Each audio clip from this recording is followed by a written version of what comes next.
porque que eu era ateu, né? Eu não cria, né, em Deus. E eu fui num baile funk de favela, fui lá para poder fumar maconha, e eu lembro que naquela noite eu tive uma experiência com Deus. Eu ouvi a voz de Deus, ouvi Deus falando comigo, só que eu não acreditava em Deus, então eu achei que era uma loucura do cigarro, só que eu não tinha fumado ainda. Eu peguei a Bíblia e comecei a ler. E sabe quando parece que as letras saltam assim o coração? Então a primeira vez que eu comecei a ler assim a Bíblia, eu lia ela em lágrimas no quarto. E eu lembro que era como se eu estivesse diante de um tribunal. Eu pegava a Bíblia assim, eu peguei, né, para a Bíblia, no Salmo, né, para 91 e li. E eu fechei o olho, coloquei a mão assim e falei: Senhor, a partir de hoje a minha vida é sua e de mais ninguém. Eu não negocio mais, eu não empresto mais a minha vida. E eu fiz a minha decisão ali no quarto. Fala galera, seja bem-vindo a mais um Camoncast. Eu, Felipe Pereira, o famoso Felipeira, destruidor de androides, tá? Vulgo The Tigra, preparado para matar. Nossa. Tô aqui hoje com meu irmão Kleber Rodrigues, o famoso fininho, cada vez mais pesado. Mas o quê? Mais leve. Mais leve, agora você tá no projeto, Tô né, 3 meu irmão? quilos, cara. Depois que o Leandro esteve aqui, muitas coisas estão acontecendo. Muita água né? passou debaixo dessa ponte. E falando em água, bota água aí, né, que você tá tomando. Rapaz, Quantos litros? Eu tomei 4 litros e meio já de água hoje. Como é que o seu rim tá morrendo afogado, Não, meu velho? rim falou, cara, será que tá tendo enchente nesse lugar aqui? Não é possível, eu nunca vi tanta água, velho. Muito Não, bom. o trem tá... Mas tá bom. Vamos lá? Vamos lá. Pra Galera, começar, né? para começar, antes de mais nada, eu queria que você já ajudasse a gente curtindo aqui esse conteúdo, compartilhando com aquela pessoa que você sabe que vai amar esse conteúdo, já manda para ela para assistir junto com você aí. Isso aí. E faça o favor, segue a gente aí, se inscreva no canal, porque isso também faz com que a ferramenta entenda que o nosso conteúdo é importante e entregue para mais pessoas, tá? Antes da gente começar, eu queria falar sobre os nossos patrocinadores, né? Que são as pessoas que estão ajudando a gente a fazer isso acontecer. E eu queria falar sobre nada mais, nada menos, Michel Tomás Sushi, o nosso samurai da culinária japonesa aqui em Bragança, né, meu irmão? Cara, Michel... eu acostumei já a fazer podcast com a boca cheia d'água. E é complicado, né? Vira um breve. Galera, Michel Tomás Sushi, como vocês podem ver, todo o podcast está com a gente participando aqui e você também ganha, tá? Todos os patrocinadores, você ganha algo e o Michel Tomás Sushi não vai ser diferente. QR Code está na tela, lá você vai conhecer todo o cardápio, todo o trabalho do Michel Tomás Sushi e... falando que veio pelo Camoncast, você pedindo a sua porção de hot roll, você vai ganhar hot roll em dobro, tá? Então não perca a sua oportunidade. Vai pedindo no Michel Tomás, fala que veio pelo Camoncast, que é hot roll em dobro, fechou? Valeu! E eu queria falar da Nenescar. Nenescar, a gente teve até um episódio semana passada, né, Fê, que você precisou lá. Com um detalhe, o carro tem uma chave especial. É aquela chave segredo, né, que os caras falam. Chave segredo. E, não é novidade, chega lá, ele consegue dar conta do recado. Não, e deu conta do recado mesmo, porque eu não tinha chave segredo, eu tinha perdido e ele conseguiu resolver pra mim, mano. Aí, esse é o Rafael. E se você quer dar um trato na sua garanga, quer cuidar da parte de segurança, que eu acho que é um dos itens mais importantes dos carros, é você cuidar primeiro, não só da estética, mas da segurança primeiro, você indo pelo Camoncast, trocando roda e pneus, é claro, 10 vezes sem juros, e tudo que você precisar, rodas, a parte de alinhamento, balanceamento, freio, laudo, estética automotiva, tudo. Trabalho completo. Nenescar, QR Code na tela. E não perca essa oportunidade. Exato. 10 vezes sem juros, hoje não é qualquer lugar que faz, né, meu irmão? Verdade. Não é qualquer lugar que faz.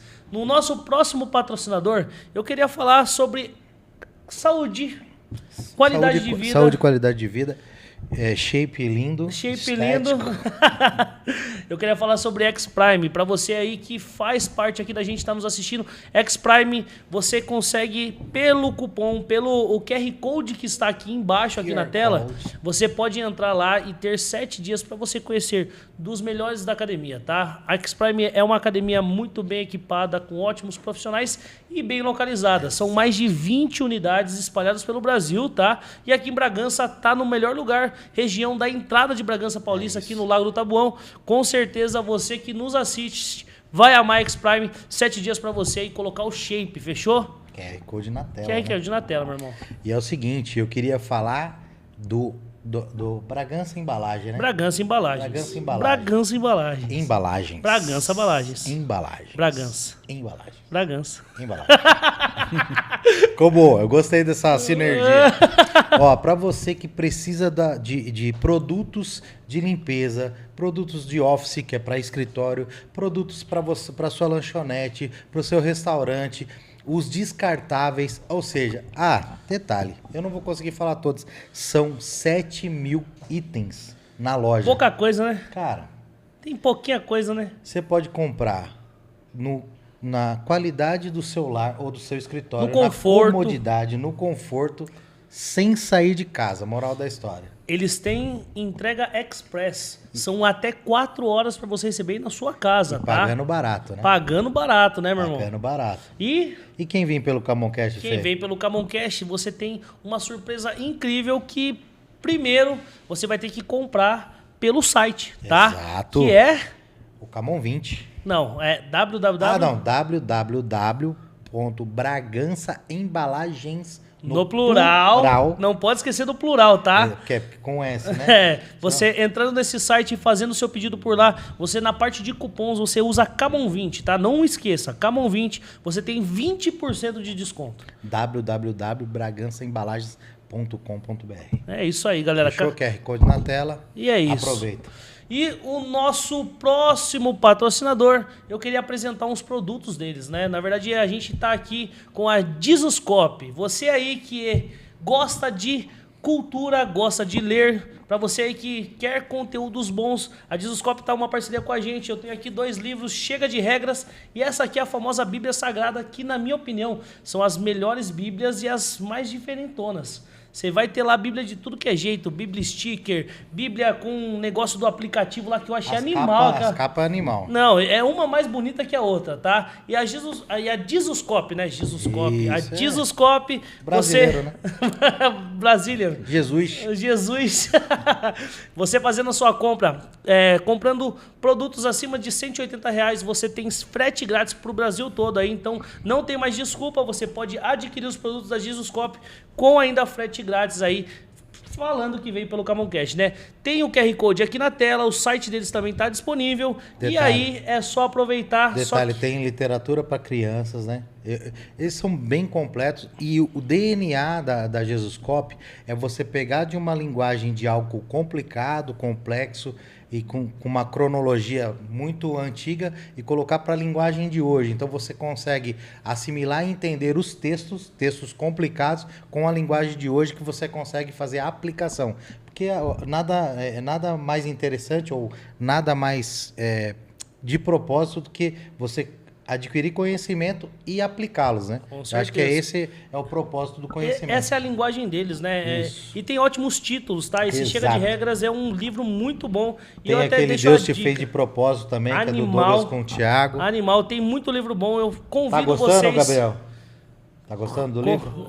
Tá, ele tá lendo, né? Ele ganhou um, né? Ganhou um. Então eu convido vocês aí conhecer a Jesuscope, QR Code tá na tela aí. E esse daqui é presente pro nosso convidado, que eu queria apresentar também. Estamos aqui com Maicon Barroco. Que Meu alegria! irmão, seja bem-vindo. Essa daqui foi um presente da Jesuscope pra bracinho você. curto, quase que não consegue tocar. Obrigado. Cara, incrível. Você conhece a Jesuscope, né? É, eu conheço. Tô conhecendo. Tô conhecendo. Cada dia mais. Conhecendo.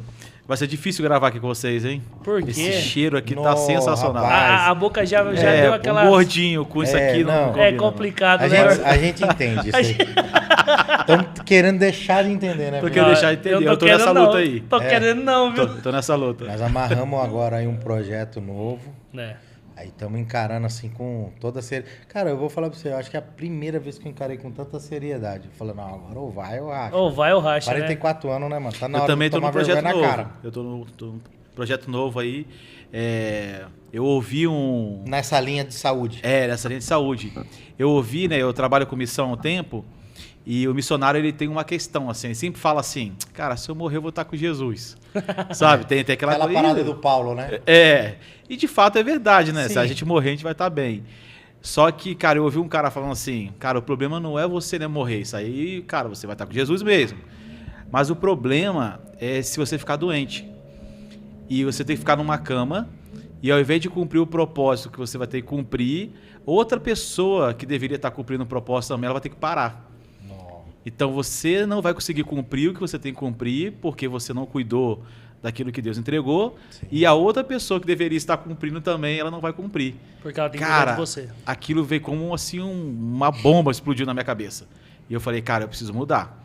Então eu já estou um tempinho já tentando mudar alguns hábitos, né, vitaminas, exames e a questão de comida para que eu venha de fato aí ter uma vida mais saudável e prolongada, por conta disso, né? E prolongada. É o lanche, eu não lembro agora quem é ele era um pregador avivalista, que ele ficou doente aos 29 anos e morreu. Acho que o Luciano Subirá fala. Sim. Ele falou, o Senhor me deu uma mensagem e um cavalo e eu matei o cavalo, que era ele. Então isso encurtou, a mensagem não chegou a muitas pessoas por conta da saúde, né? Dele. Não, mas a negligência, né? A negligência. Que na verdade é o que leva a pessoa, no caso, a tomar, vamos dizer assim, tomar uma atitude que ela não queria, né?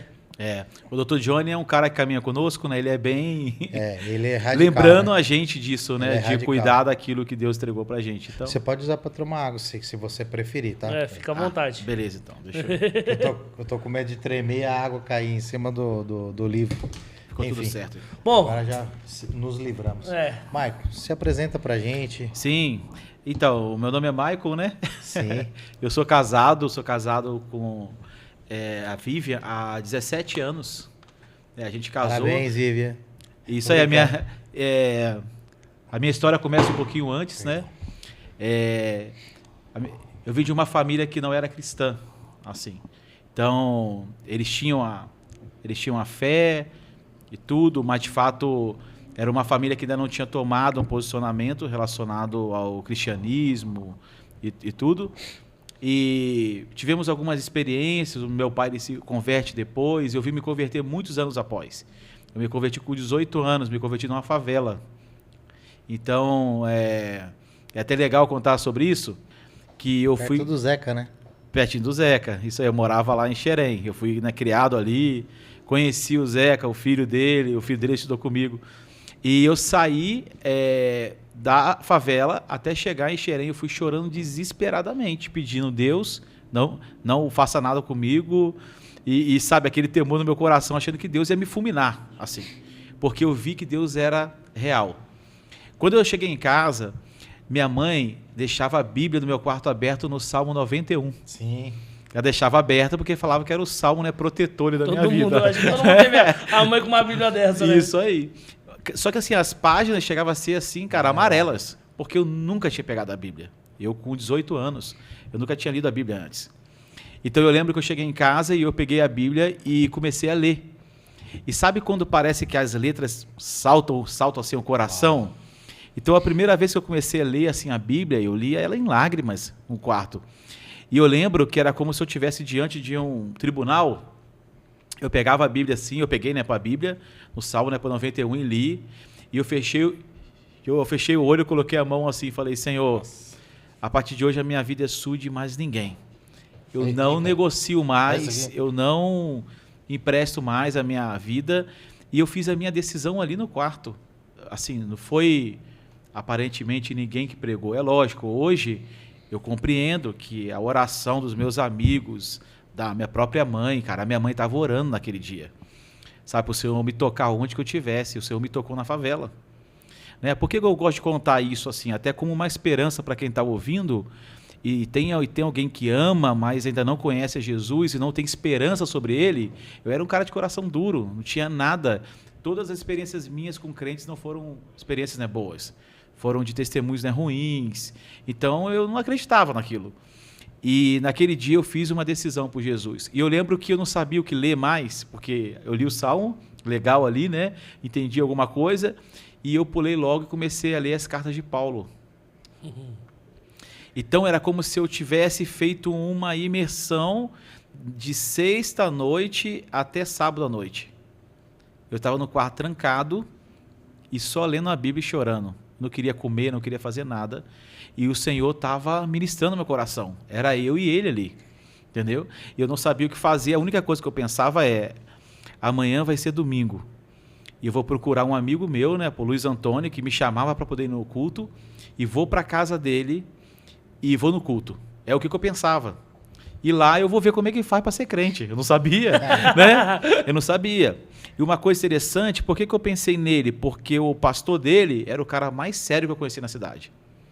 Eu tinha coisa contra todo mundo, mas com aquele pastor não, porque era um cara sério. Então eu lembro que eu fiquei naquela ali, né, imersão, e comecei a ler Paulo. Eu falei, cara, esse cara aqui é um cara louco demais. E ele teve uma conversão genuína e ele passou a ter uma causa. E eu comecei ali a falar, Senhor, se o Senhor me alcançou da maneira com que alcançou, é porque tem uma causa nisso. E beleza, aí eu fui, passou, aí eu chamei em casa, né, para minha mãe, conversei com ela e falei sobre isso. E logo após domingo, o culto era às 7 horas, 5 horas eu cheguei na casa dele. Eu cheguei na casa dele às 5 horas e falei assim, cara, eu vou no culto. Ele falou assim, tá, beleza, volta aqui às 7. Eu falei, não, você não tá entendendo.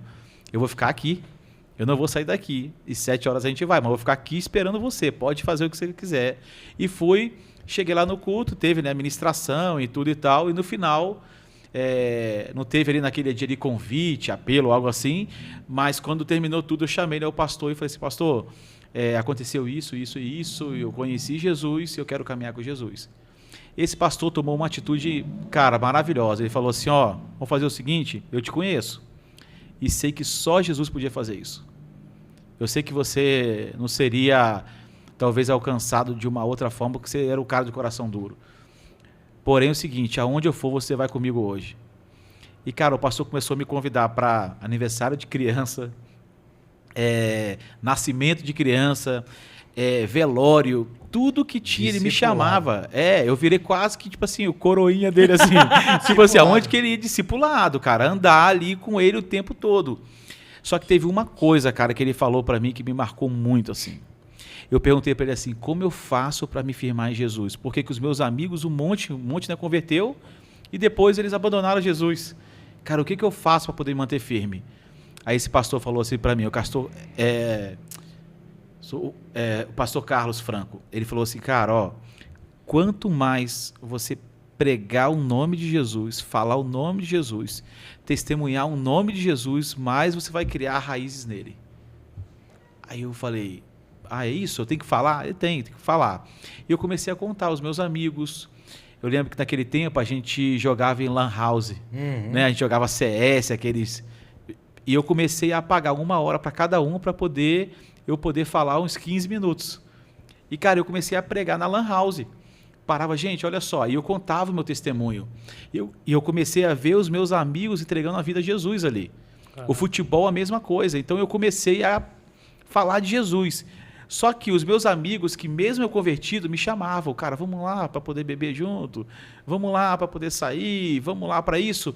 Eles pararam de chamar. Por quê? Eles sabiam da convicção daquilo que eu estava tendo. Aí começou a mudar o jogo.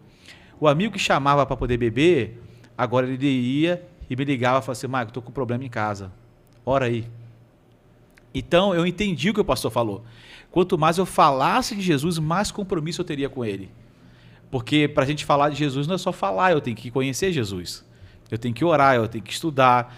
E eu comecei a fazer isso, a ter uma vida de estudo da palavra de Deus, oração, santidade, cara, testemunho.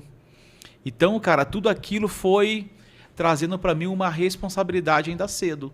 Foi aí que entrou a história missionária no meu coração. Sabe, a partir da minha Jerusalém ali, do lugar onde que Deus ele me colocou ali na minha cidade. O pessoal fala assim, aquela é o filho lá do fulano. Então, assim, dentro da minha cidade, eu comecei a viver essa experiência. Então, hoje eu estou falando de 22 anos após. Você é carioca mesmo? Carioca mesmo. Nasci lá, fiquei até meus 16 anos morando lá. Com 16 eu vim morar em São Paulo, porque eu tenho, né, família aqui.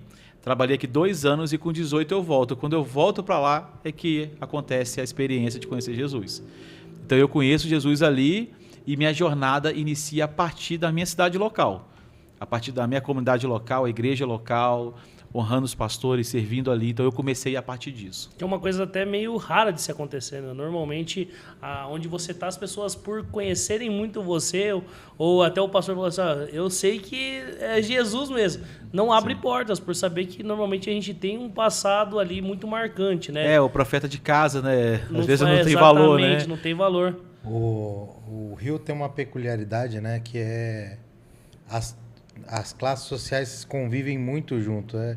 Tanto é que o Zeca é muito famoso lá, mas ele não sai. É o cara que enriqueceu, cresceu e não sai de lá. Tem essa cultura de estar próximo e aí você acaba tendo amigos de vários níveis e de vários convites Juntos. que acaba, né, assim, enfraquecendo na caminhada, e ainda bem que esse pastor teve essa.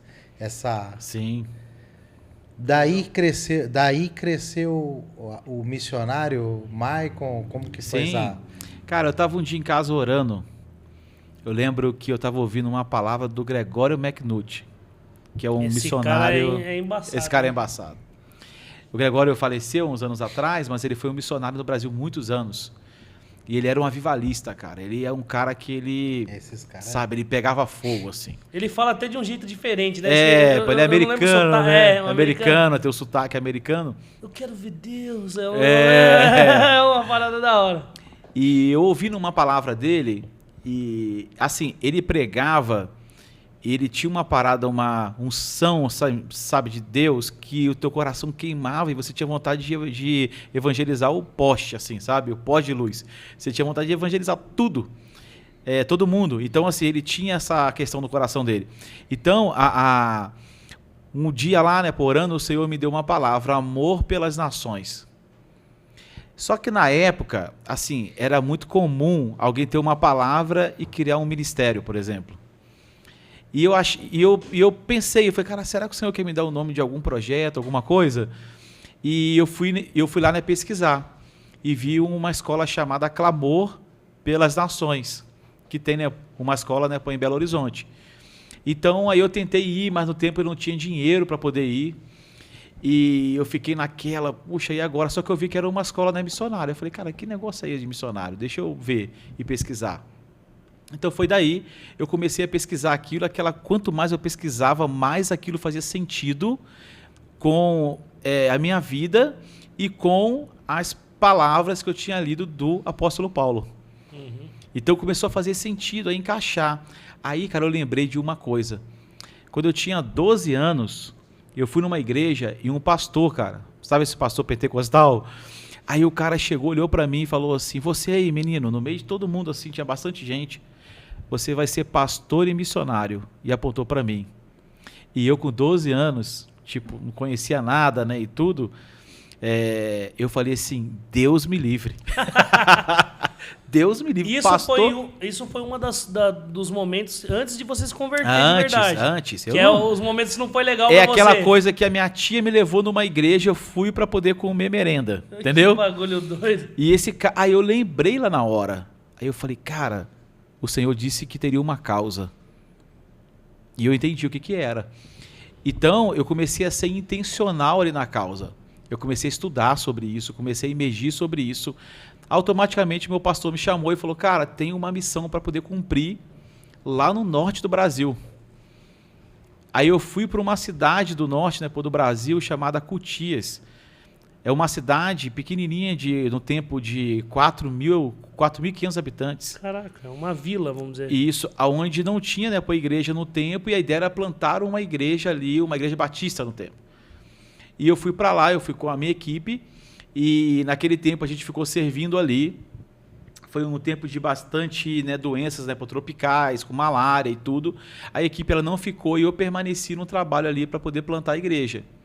Então, dali, eu passei um tempo servindo ali no norte, plantando, né, igrejas. Eu fui para uma outra ilha chamada Afuá, onde que fica Marajó, onde cooperamos ali numa plantação de igrejas. Isso eu estou falando de aproximadamente aí, 19 anos atrás. E depois nós fomos a Bailique, uma outra ilha, e depois disso nós passamos lá no Amazonas, onde eu pude servir ali. Isso estou falando sozinho, eu não era casado ainda e tudo. E é incrível você falando disso, porque há 19 anos atrás não tinha internet, como ter comunicação. Não. Então foi um tempo Cara, difícil que você teve nesses Não, lugares. muito, muito. A cidade onde eu morei, em Cotias, tinha um telefone público. Caraca. Eu não tinha Aquele internet. de cartão. O Ou que era tinha difícil? era chamado intranet, o Correios. Era de escada, né? Isso aí, que eu ia lá, aí pedi o cara lá do Correios para mandar um e-mail lá para minha família, Caraca. que era o método de comunicação que a gente tinha. É loucura. Se você for ver um missionário hoje em dia, não ter uma internet para poder comunicar com a É família, o cara difícil não vai. demais. Não vai. tinha. Era por isso que os recursos também era até difícil chegar e ao mesmo tempo a gente vivia o sobrenatural de Deus, né? Uhum. Então, assim, eu tinha R$300 mensal, eu lembro disso até hoje. Eu tinha que pagar 150 aluguel, eu tinha que pagar água, luz e comida. E dinheiro para ir na cidade de vez em quando, porque eu sempre estudei, eu nunca parei. Então, a cidade era longe, dava 4 horas de ônibus. A cidade não é Macapá, né? A cidade não é maior, é para a capital. Então, eu via muito milagre de Deus. Tem até uma história engraçada sobre isso, né? Quando eu morava em Cotias, eu lembro que eu comia bastante peixe, porque lá por onde passa um afluente lá do rio lá, né, para Amazonas. Então tem aonde que tem a pororoca, a famosa pororoca, Sim. onde que o pessoal surfa. Não sei se você já chegou a ver alguma coisa. Acho que o Wagner Porque chegou que o a mostrar rio- pra mim alguma coisa. Isso. No tempo do ano. No lá tempo que do ela ano que ela vai causar ondas e tudo. Então, essa cidade é onde que passava a maior parte dela. Então, assim, eu tinha que pegar peixe para poder ter ali, né, a proteína ali, para poder comer. Porque eu não tinha dinheiro para poder comprar carne. Eu tinha dinheiro para comprar ali o arroz, o feijão. Eu não tinha geladeira, então eu tinha que fazer comida e consumir no mesmo dia. Eu tinha um isopor, uma rede e só em casa. Caraca. Então eu dormi um tempo assim, né? Eu dormi e era o que tinha em casa. Mas, cara, é um dos momentos mais incríveis que eu vivi na minha vida, assim. Com Deus, né? Com Deus. E a questão ali era a questão da provisão de Deus, né? Sobre isso. Mas, cara, o principal era, sabe, aquela coisa de você estar no centro da vontade de Deus, cara. De falar assim, cara, Deus está movendo algo a partir daqui e eu posso viver, sabe, esse sobrenatural de Deus. Então, quando eu fiquei esse tempo ali servindo, uma coisa que marcou assim, que eu falei que foi uma coisa, né, engraçada, é porque eu amo costela com batata, mano. Cara, eu sou apaixonado, eu sou carnívoro, né? Então, assim, Sim. E um dia acabou um culto e eu sentei e falei assim, Senhor, a sala lá da minha casa era onde começou a igreja. Então acabou o culto ali, as pessoas saíram e eu tranquei a porta e sentei, onde que era assim, né, o púlpito, era uma mesa, eu botei a cadeira, era a mesa onde que eu comia, era a mesa que eu botava a Bíblia para poder pregar. E eu sentei ali um dia e falei, Senhor, hoje eu queria comer muito uma costela com batata. Gente, eu não estou brincando assim, 5 minutos depois, a minha porta, ó, toque, toque, toque. Aí eu falei assim, cara, será que é costela com batata? Sabe aquela questão de fé assim, tipo assim, cara, é a costela com batata? Na hora que eu abri a porta assim, cara, era uma senhora, uma vizinha com uma panela de pressão. Cara, meus olhos brilharam assim, né? Eu falei, cara, é costela com batata. E naquela época eu era magrinho, viu? Aí ela chegou, cara, e falou assim, aí eu falei assim, o que é isso? Ela falou assim, costela com batata. Aí eu falei, não acredito. Aí eu falei, entra aqui. Aí ela entrou, ela botou. Gente, eu não tô brincando, tinha metade da panela assim.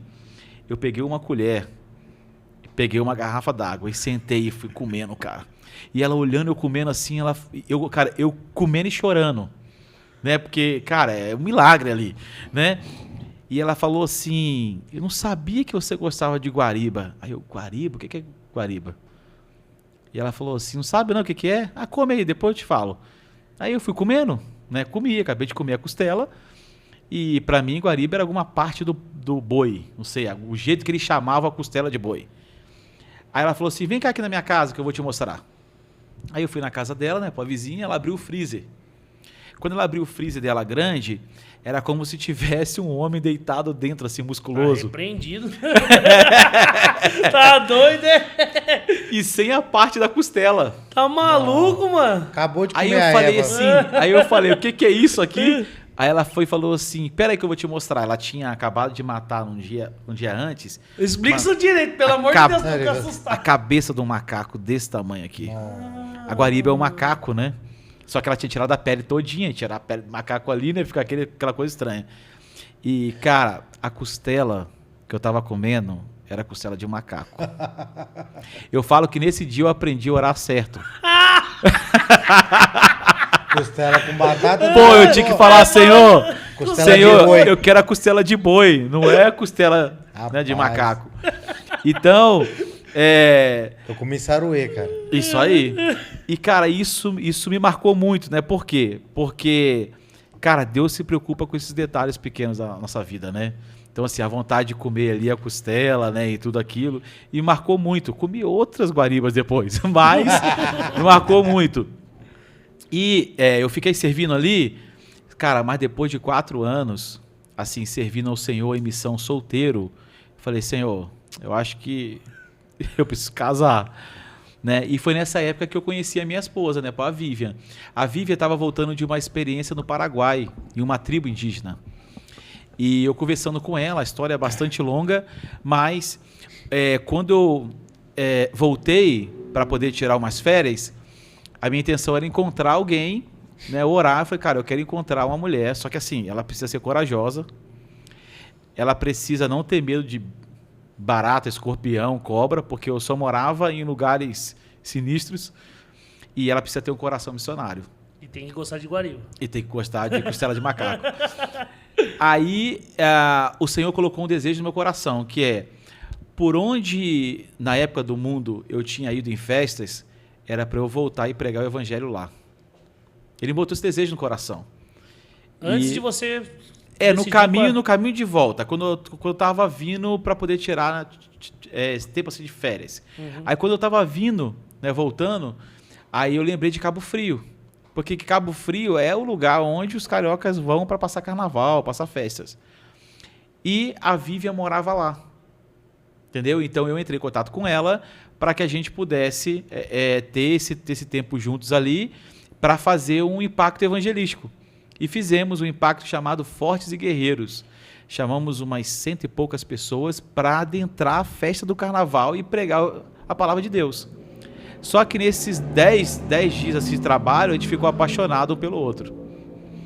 Aí foi quando que, no final do trabalho, eu não tive coragem de falar com ela pessoalmente ali, porque nós éramos amigos. Eu falei, puxa, eu vou atrapalhar, né, essa amizade. E eu fui para minha casa em Xerém e entrei no MSN, lembra? MSN? Aquele... Messenger. Aí foi quando que eu entrei lá e falei com ela que queria, né? Eu queria casar com ela. Eu entrei assim dizendo que ia casar, nem pra namorar. E ela falou assim, Maico, eu oro por você há 2 anos já. Porque ela já me conhecia, né? Caramba. E tudo. Então ali começou 11 meses após a gente casou e agora a gente completa 17 anos de casado. Então nesse período foi onde a gente ficou 4 a 5 anos em Cabo Frio, onde que eu pude pastorear lá um tempo, ali com ela. E logo após a gente foi para o sertão, e eu vivi 10 anos no sertão do Brasil, ali no Nordeste, plantando novas igrejas e com o trabalho da missionário, onde a gente ficou antes de vir morar aqui em Bragança Paulista. Não, aí, quando houve essa transição da gente, no caso, para eu vir e casar, a gente já não estava mais ligado a esse projeto lá. Então, eu tive uma experiência no campo, de questão de provisão, e eu li, né, um livro da Heidi Baker, que é a que fundou o Íris Global, né, a missão do Íris, né, Global. É uma missão que nasceu há 30 anos atrás em Moçambique, durante a Guerra Civil, e hoje ela está espalhada em 40 nações, esse trabalho. É uma missão assim espetacular, que até hoje a gente faz parte também dela. E quando a gente foi para o sertão, a gente teve uma experiência de conhecer alguns irmãos depois de lá, e nós fomos convidados a fazer parte lá da missão. Então, há 11 anos já que a gente serve junto com eles em missão. E plantamos bases, né, missionárias no Piauí e depois Alagoas, e com diversas igrejas plantadas também nesses últimos 10 anos. Só uma coisa importante também, que quando eu comecei o trabalho, né, missionário, isso há mais de 20 anos atrás, eu disse para o Senhor que eu queria gastar 20 anos no campo missionário. depois de 20 anos eu queria treinar e capacitar pessoas. Então, por isso que teve esse tempo da gente servir o máximo que podia, acarretar experiência e tudo para, de fato, hoje a gente ter essa transição para fazer o que a gente faz hoje. Porque você está falando hoje a ligação que você trouxe praticamente a Jesus Cop School, né? Sim, sim. Então, até entrando sobre isso, em 2023, recebi uma ligação do Douglas e do Fábio Coelho, falando sobre algo que o Senhor estava apontando para cá, né, relacionado a uma palavra que Deus deu, relacionada a Antioquia. E dentro das características que tem, né, para Antioquia, né, bíblica ali de Atos, ali, capítulo 11, 12, 13, ela tinha uma característica missionária, né? Então a gente vê, Antioquia foi o primeiro lugar onde foram chamados cristãos, né? Então, assim, eles tinham uma identidade firmada em Deus, discipulado, vida cristã, santidade, tudo isso. Porém, em Atos capítulo 13 surge a primeira força propulsora missionária, onde que Barnabé e Paulo, eles são separados, o Espírito Santo separa, a igreja local vê isso, né, e eles vão e despede esses irmãos para que eles venham cumprir uma obra específica. Então a obra missionária, ela surge com grande ênfase ali através deles. Então eles sabiam disso, é lógico, e eles falavam assim, cara, a gente precisa promover algo assim. E eles pensaram sobre fazer uma escola em Bragança Paulista. E que essa escola pudesse servir, lógico, a comunidade local, a cidade local, mas também servir a igreja brasileira e a igreja do mundo. Então foi daí que surgiu a ideia, eles convidaram para que a gente pudesse ajudar a formar a escola. Sabe, eu conheço o Fábio há muitos anos, então assim, aí ele falou, cara, ajuda a gente. Só que a ideia era a gente ajudar só a montar a escola. E não, de fato, a gente vir morar aqui. Entendeu? Só que, ao mesmo tempo, a gente já estava vivendo uma transição desses 20 anos. Lembra que eu falei que eu queria dedicar 20 anos no campo e depois queria treinar pessoas. Então, eu já tinha isso no meu coração. Mas eu não queria também ser dado, né? E falar assim, já quer montar a escola, eu quero ir. Não, então a gente ficou esperando até o momento que Deus ele foi fazendo e os irmãos convidaram a gente para vir, para a gente poder dirigir a escola. Caraca. Então, a primeira escola surgiu ano passado, né? A primeira escola tivemos 94 alunos, várias partes do Brasil, de Portugal. E, cara, a escola foi um sucesso para a glória de Deus. Hoje nós temos muitos frutos, né? Ali daquela escola foi um ano, cara. Começou em fevereiro. Imagina, você passar com 94 pessoas... um ano todo, imagina um DNA juntos o ano todo.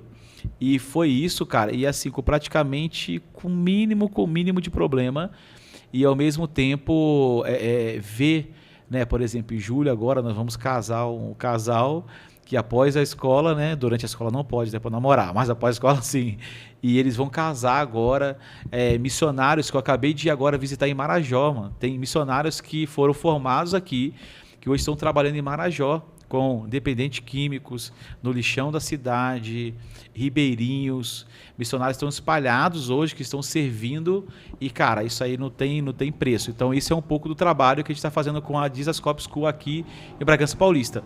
Esse ano nós temos mais, se eu não me engano, são 90 alunos, que são alunos novos, né, que estão aqui, e tem mais 30 alunos que estão fazendo o segundo ano.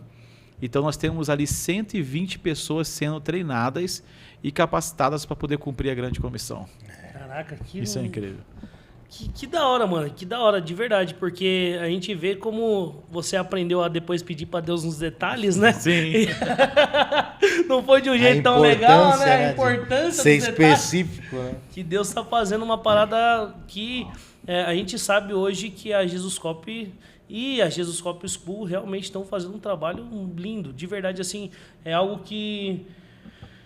eu sei que existe um cuidado da igreja muito com essa questão de missionários, mas eu vejo que essa preparação que a Jesus Cop tem feito com a galera é uma parada que a galera tá realmente saindo daqui transformada. Uma nova fase, né? Uma parada, assim...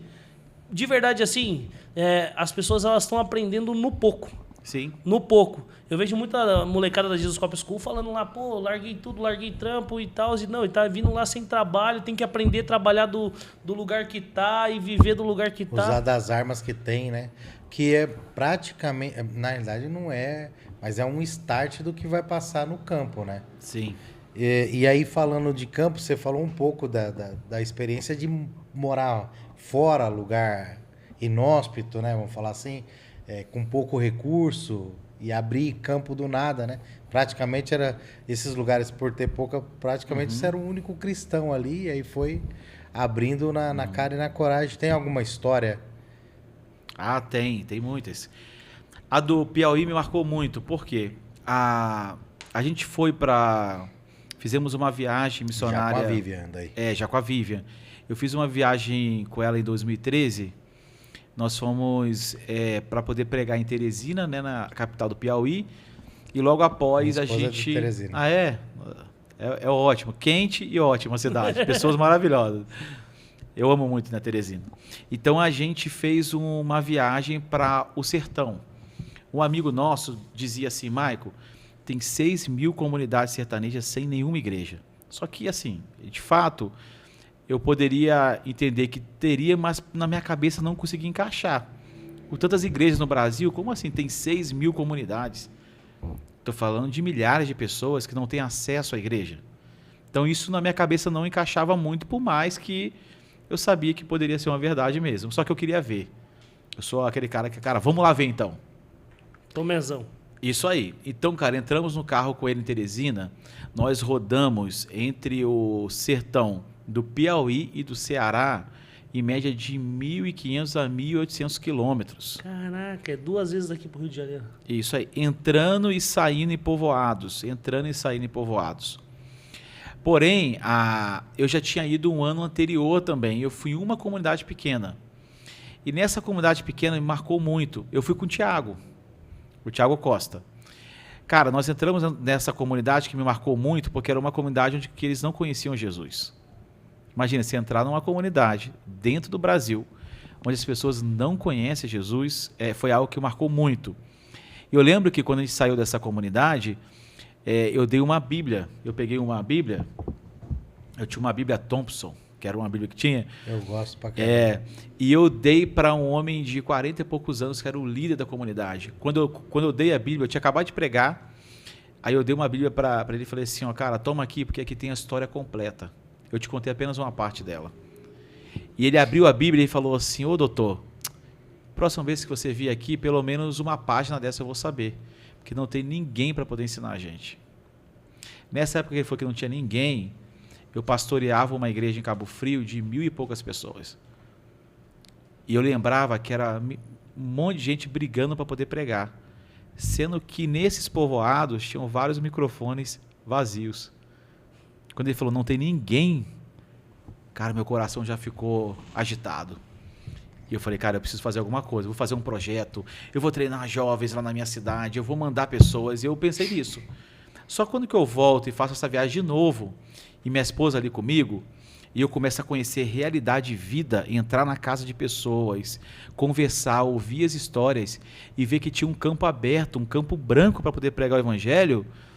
Quando terminamos a viagem, minha esposa falou, Maico, não tem mais como, depois de ter visto tudo isso, viver o que a gente viveu, Ir embora. e voltar a viver a nossa vida. Não dá. Eu morava numa cidade com 70% de cristãos evangélicos. E eu estava num lugar que tinha 0. E a gente voltou e no caminho falou, cara, a gente precisa vir morar entre eles. Então, nessa época, eu pastoreava uma igreja que tinha um projeto fantástico, tinha bastantes pequenos grupos, era uma igreja, né, estruturada, eu não era o pastor sozinho, tinham outros lá, e eu trabalhava no governo, eu prestava serviço ao governo, tinha um emprego, né, estabilizado, e foi quando que a gente voltou e falou, cara, vamos desfazer de tudo, vamos avisar os pastores que caminham conosco, e a gente vai entrar no nosso carro e vamos para o sertão.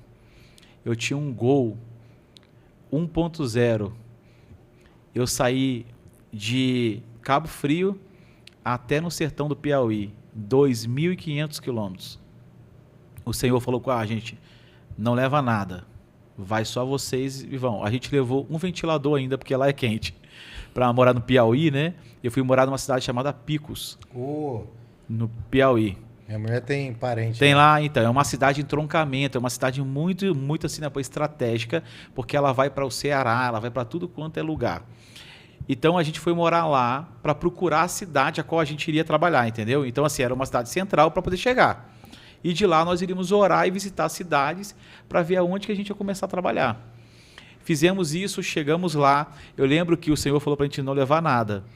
E a primeira coisa que eu fiz foi ligar o ventilador. Quando eu liguei, ele queimou, porque aqui é 110 e lá é 220, eu não sabia. Aí o Senhor falou, não falei para poder não levar nada?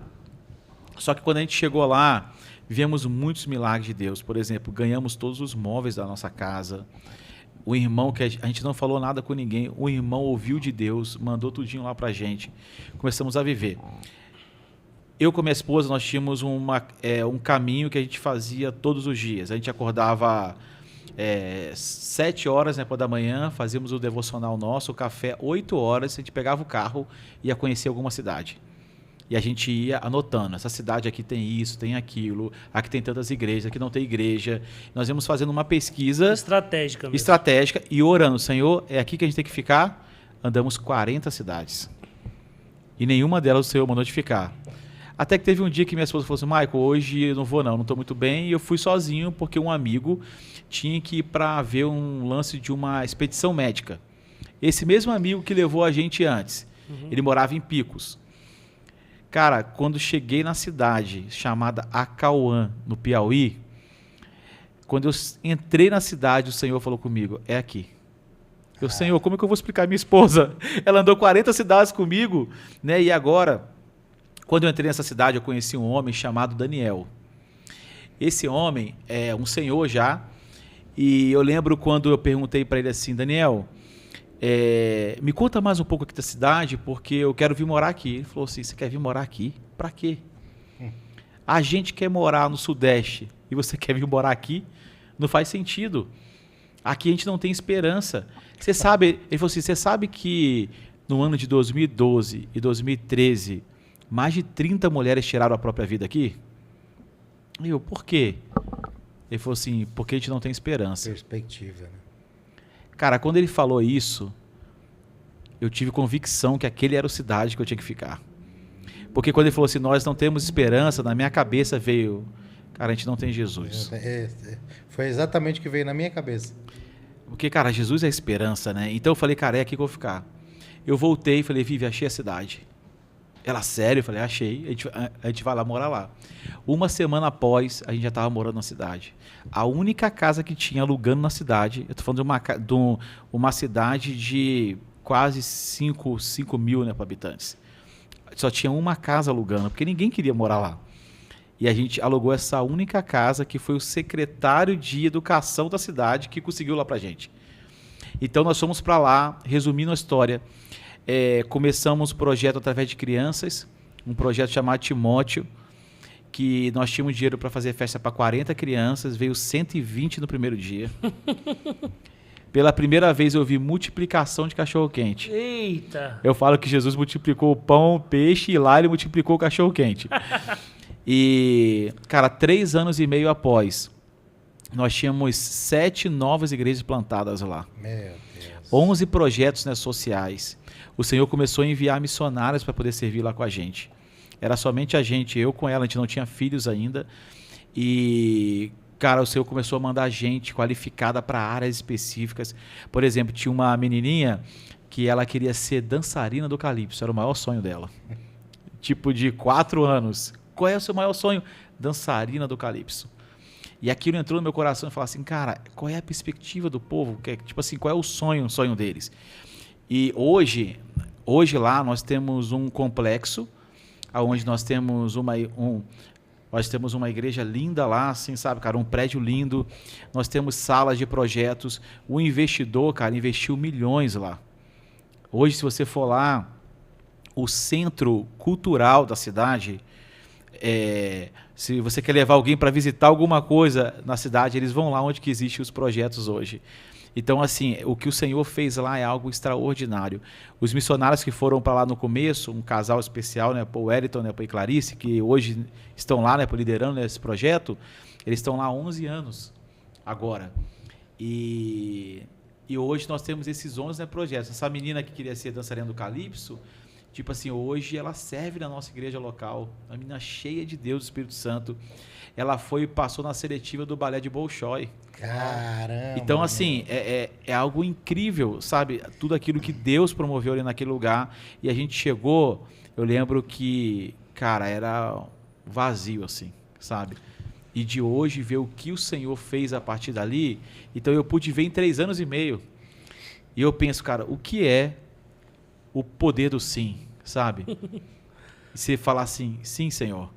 Não é sobre as minhas convicções mais, não é sobre os meus sonhos pessoais, não é mais sobre aquilo que eu sei fazer, não é sobre as minhas habilidades, mas é sobre teu coração obediente. É estar no lugar certo, fazendo a coisa certa. Posso sabe? fazer uma pergunta? Faça, por favor. Você entende que tem pessoas que têm chamado específico? Sim. Específico assim, mas... Porque você foi sacado Sim. do meio que você estava. Sim. E você emergiu praticamente por um temor, pelo que eu tô entendendo, né, Fê? Uhum. Cara, e veio essa pergunta na mente. Você acredita nesse... Acredito. Eu acredito que existe um chamado coletivo que é para todos nós. ponto? Né? Servir. Eu creio que todos precisamos estar na missão de Deus. Por isso que, desde o ano passado, eu lancei uma coleção de livros chamado A Missão para Todos. Então é o nome da coleção. Aí lancei o guia prático para a gente poder fazer evangelização, né? O Desascope lançou ele em outubro e agora a gente já vai lançar o outro no final, vou falar sobre ele. Perfeito. Não esquece, não esquece. Que esse tem esse assunto que a gente vai falar agora. Certo. Então eu creio que existe um chamado coletivo. Quando a gente vê em Mateus 28, que a gente fala sempre, esse chamado do Senhor para a gente discipular as nações, esse chamado é para todos, não é para uma pessoa específica ou para outra. Porém, como a gente vê lá em Atos capítulo 13, lá tinha Saulo no caso, né, por Barnabé, Lúcio, né, por Cirene, e outros irmãos ali servindo, mas o Espírito Santo só chama 2 para uma obra específica. Então, eu creio que todos estamos na missão de Deus, todos temos que cumprir a missão de Deus nas mais diversas esferas. Isso que vocês estão fazendo aqui hoje, para mim não é todo mundo que vai fazer isso que vocês fazem. Né? O poder da comunicação, existe o dom, existe a amplitude que o Senhor começa a ampliar a cada dia, e para mim foi um chamado específico mesmo. Então eu entendo que nem todo mundo poderia suportar o que eu suportei. Uhum. E assim como também eu não suporto coisa que outros irmãos, né, suportariam.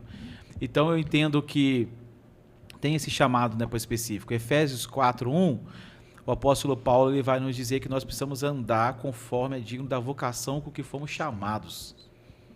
Essa palavra vocação ali, ela vem de uma palavra grega chamada kalel. E o significado de kalel é chamamento, mas não é um chamamento, né, comum. É como se fosse a palavra acho que mais exata seria ali, uma intimação. Sabe aquela que não tem como você fugir? Não tem para onde você ir? Então a palavra kalel ali, o significado maior dela é um chamado que é maior do que a sua própria vida. Você pode se aventurar em fazer qualquer coisa, mas existe um chamado de Deus específico que te coloca dentro do centro da vontade de Deus.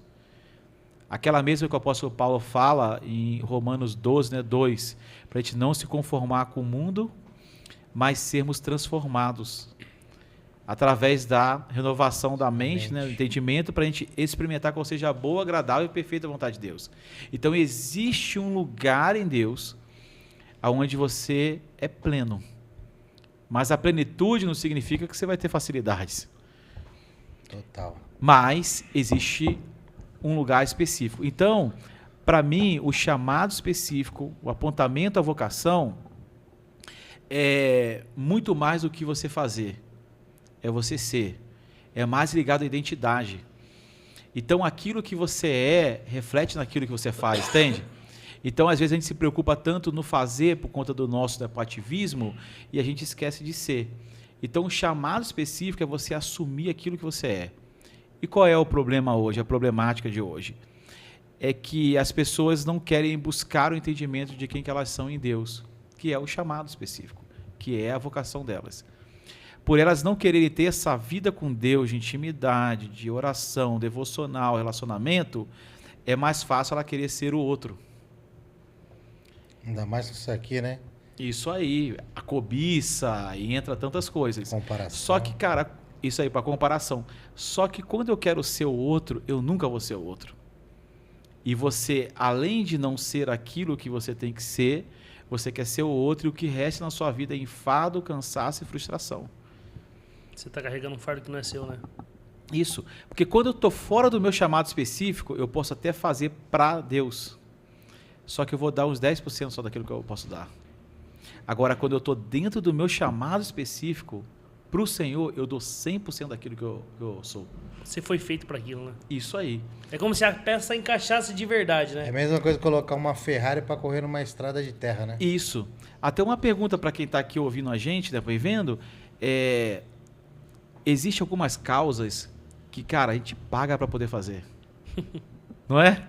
É o que a gente está fazendo aqui, né? Isso. Você fala assim, cara, eu nasci para fazer isso. Que não é uma coisa forçada. Sim. Tipo assim, cara, eu faço isso aqui e, se possível, eu pago para poder fazer. Uhum. Entendeu? Não tem preço. Por quê? Porque é algo, cara, que já está... existe, a Bíblia diz que existem obras que já foram preparadas antes da fundação do mundo para a gente andar sobre ela. Uhum. Existe um chamado específico, existe algo específico de Deus. E com isso a gente pode, né, lógico, ficar horas aqui conversando sobre isso, mas é uma pergunta pertinente, porque para mim, eu não forço todo mundo a fazer o que eu faço. Mas eu tenho que falar com as pessoas que existe uma missão, que tem diversas esferas, que tem diversos pontos a qual nós temos que ocupar, nós temos que cooperar, entendeu? E daí surgem os chamados específicos. Se todo mundo fizesse missão, não tinha ninguém que sustentasse a obra, né? Então cada um é levantado estrategicamente. Qual é a forma da missão que a gente vai, né, para encaixar? Exato. Então, se a gente falar de Mateus 28 ali, cara, é para a igreja toda, entendeu? Alcançar as nações. Cara, Mateus 24:14 diz que o evangelho do reino vai ser pregado em todo o mundo, em testemunho a todas as nações, e então virá o fim. Jesus está dando ali um panorama dentro de um sermão profético de sinais para a volta dele. Só que o último sinal ali, que ele deixa evidente que ainda não foi cumprido, é o evangelho do reino sendo pregado a todas as nações. Porque hoje existem ainda 3 bilhões de pessoas no mundo que não conhecem Jesus. Uau! Então, tem como essa métrica? Tem a métrica. Que são, hoje tem 7 mil povos no mundo que não foram ainda alcançados. Isso estou falando de 3 bilhões de pessoas. Meu Deus. Aqui no Brasil, existem etnias que nunca ouviram falar de Jesus. E Jesus disse que ele voltaria, era um sinal da volta dele, quando todas as nações. A palavra nações ali é a palavra etnos, etnias. Então, no Brasil hoje nós temos mais de 300 etnias, sendo que existem 99 que não são ainda alcançadas. Então, assim, é como se a gente falasse assim, cara, vai ter um casamento, mas para casar vai ter que pagar 20 mil, senão não tem casamento. Então, você vai correr atrás para pagar esses 20 mil para ter o casamento. Então, para que Jesus volte, é necessário a igreja se engajar na missão. Senão não faz sentido. A volta do noivo. A gente fala, volta Jesus. Aí é como se ele falasse, eu vou. Mas existem povos que precisam me conhecer. Senão não volto. Então, por isso a importância de compreendermos a nossa vocação específica, de compreender a vocação do outro, porque eu também coopero. Eu fazendo a minha, eu coopero com a vocação do outro. Sim. Entendeu? É aquele lance que você estava falando do começo, né? Que a gente comentou aqui agora há pouco sobre a questão da gente se cuidar, né? Se a gente não se cuida, a gente não está atrapalhando só o nosso chamado. O outro vai também ter que cuidar da gente, ou vai ter que parar o chamado dele para ter mais atenção para a gente, também atrapalha. Perfeito. Um pouco, né?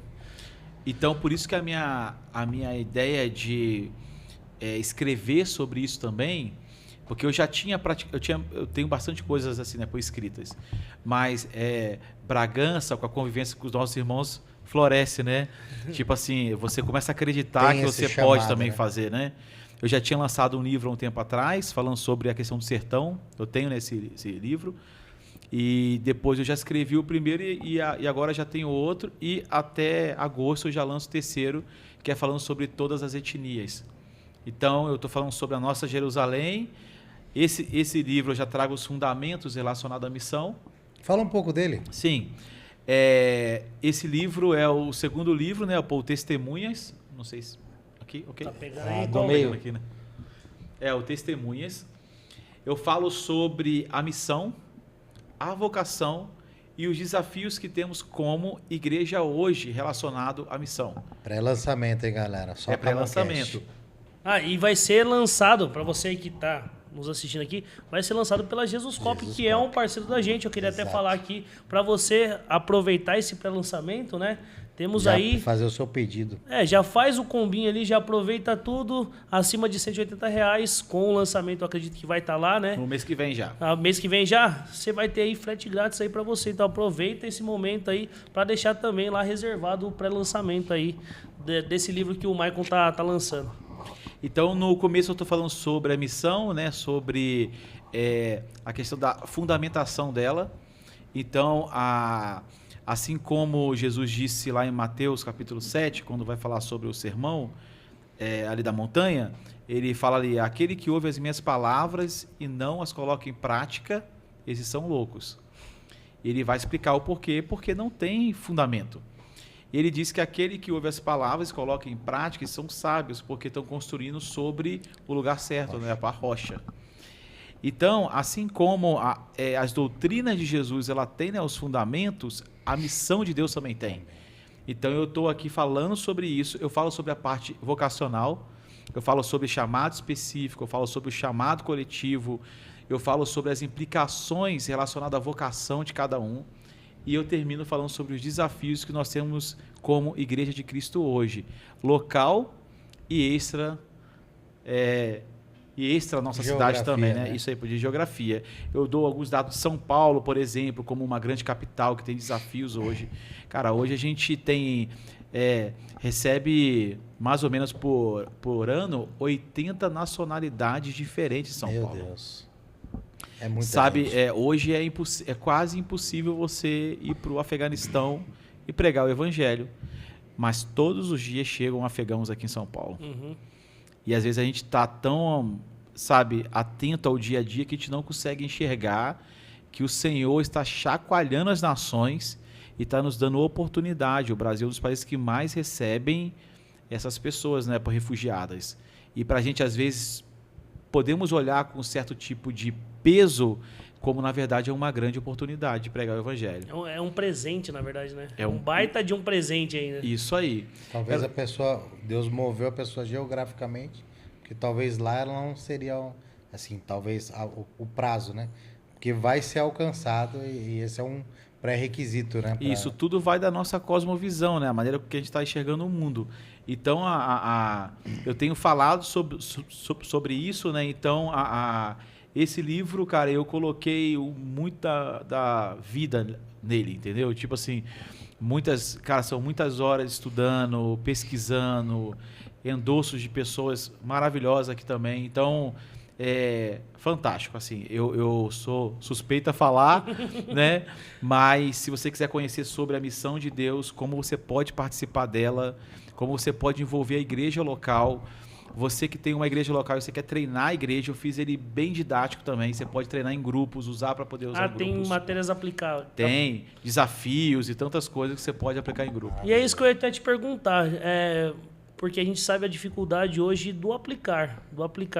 Qual que é a sua maior dificuldade? Como que você vê, por exemplo, hoje uma característica normal de um missionário é ser desapegado. E hoje a gente está numa realidade onde as pessoas são muito apegadas a coisas, né? A lugares Sim. ou a pessoas, um apego afetivo por alguém, alguma coisa do tipo. como é ser missionário, porque você viveu isso na pele, e o que você tem a dizer sobre essa questão de ser apegado, como que eu posso aplicar essa questão de ser missionário, o que você vê de dificuldade nisso? Sim. Geralmente, dentro desse chamado, depois específico, vem um pouco do coração ali mais livre, né? Então, assim, às vezes o que pesa de saudade para um, para outro já não pesa tanto. Então, assim, existem as dificuldades. É lógico, você está longe da sua família, longe dos amigos que você foi, né, criado. Mas, cara, a convicção é tão forte no coração que você sabe que quando você está cuidando das coisas de Deus, Deus está cuidando daquilo que é seu. Entendeu? Então, eu pude ver o Senhor salvando a minha casa, por exemplo, a minha família, enquanto que eu estava cooperando como salvação. É lógico, eu nunca deixei de pregar o evangelho lá para minha família. Mas a gente pode ver de que maneira isso pode, né, acontecer. De uma forma prática, né, sobre isso, é muito de acordo com a caminhada de cada um, é lógico, né? Mas dentro da minha própria vida, foi nunca, né, deixá-los. Mesmo não estando fisicamente ali com eles, eu nunca abandonei minha família. Tipo assim, porque tem algumas pessoas que têm a concepção, a Bíblia fala que aquele que não largar o pai, a mãe, por amor a mim, só que, cara, o largar ali não tem a ver com você abandonar. Ali tem a ver com você ir cumprir um propósito. Abraão, sai da sua terra, da tua parentela e vai para a terra que eu te mostrei. Então, assim, não tem a ver com você abandonar. Mas de uma forma prática cara, eu preciso seguir o meu caminho e fazer aquilo que o Senhor me chamou. E você precisa ser forte, né, e corajoso para você poder enfrentar o dia a dia. Eu falo que o missionário tem dia que ele levanta querendo salvar o mundo. Sim. Mas tem dia que alguém tem que ir lá na cama e salvar ele, mano. Porque ser não é um humano, super-herói, é ser humano comum, mas que recebeu uma missão de Deus. É como se o rei chegasse para você e falasse, toma aqui a carta e a cidade específica é essa e a missão é essa. E você vai.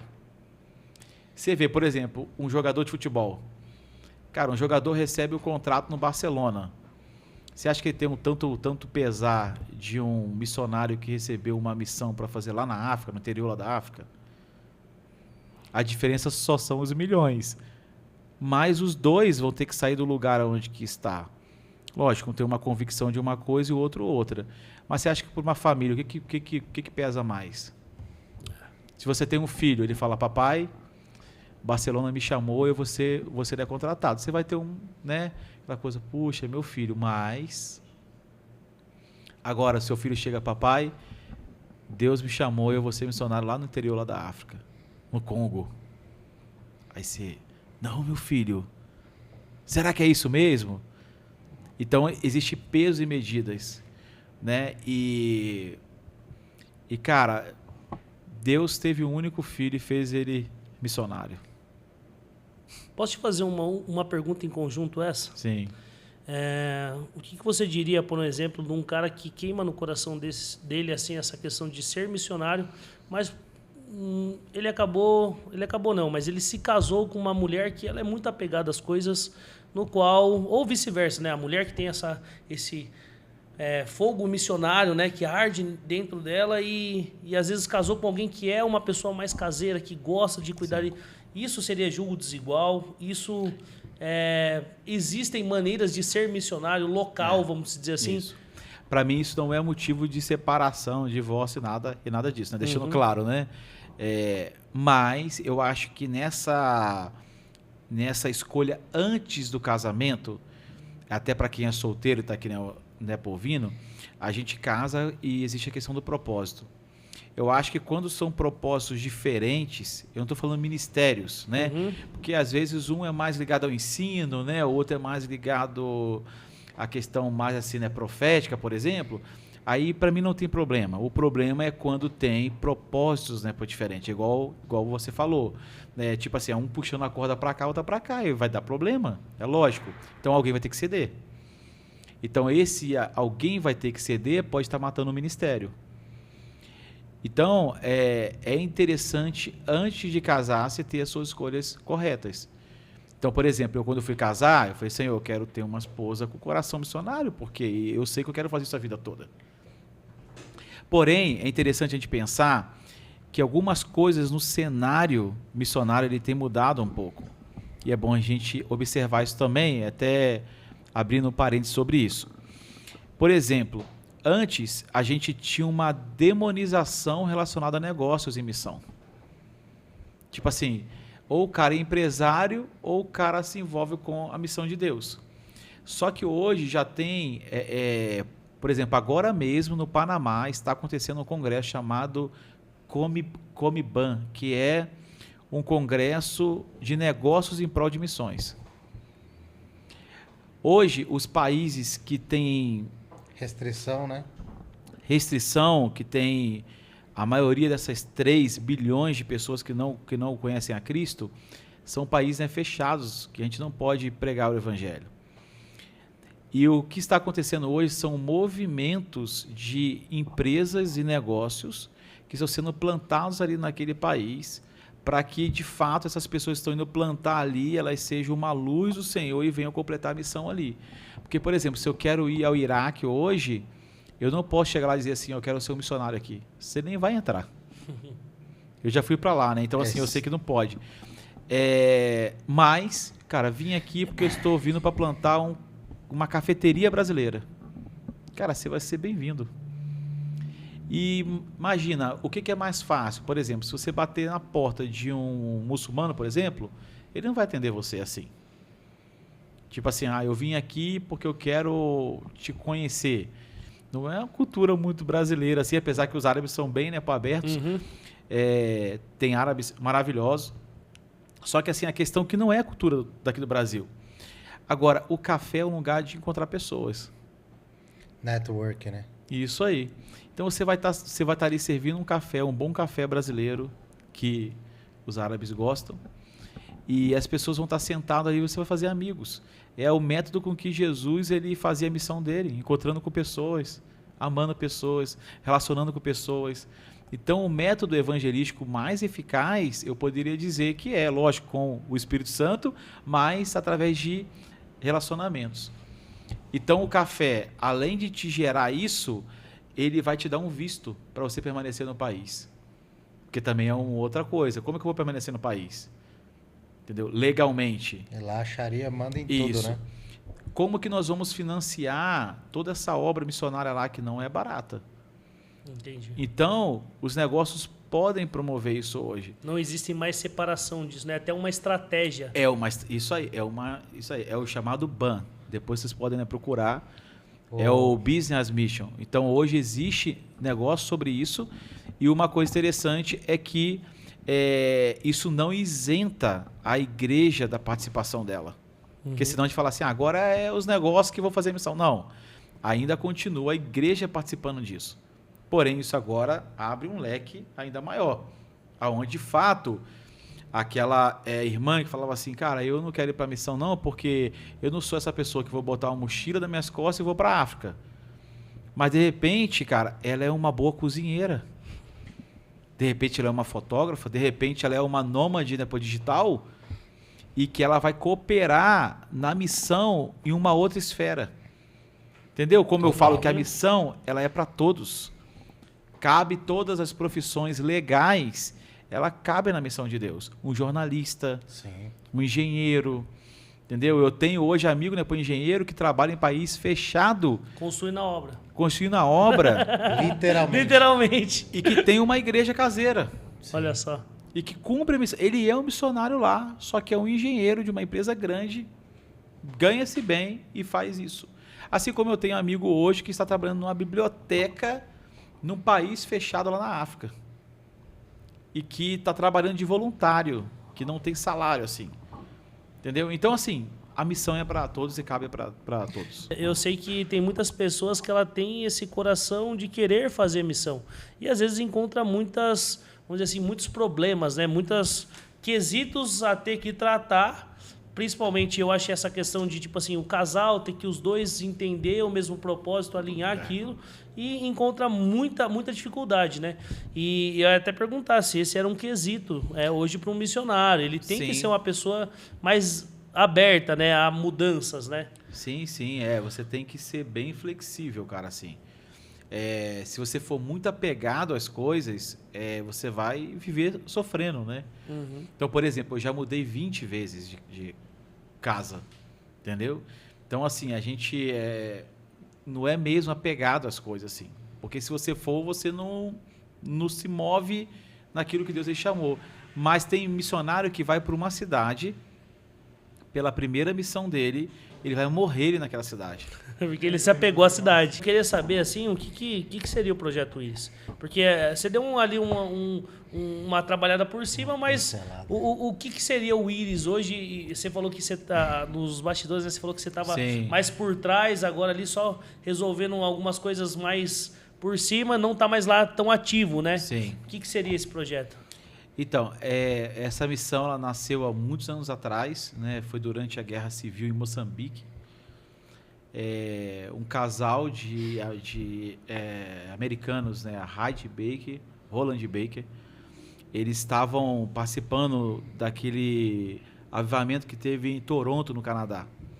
Eles tiveram uma experiência com Deus forte ali e o Senhor mostrou para eles ali a África, o continente africano, as crianças africanas. E ela dizia que quando ela teve a visão das crianças africanas, ela dizia, não, eu não vou. E quando ela levantou, o pastor que estava lá pregando falou assim, o Senhor vai te dar a África.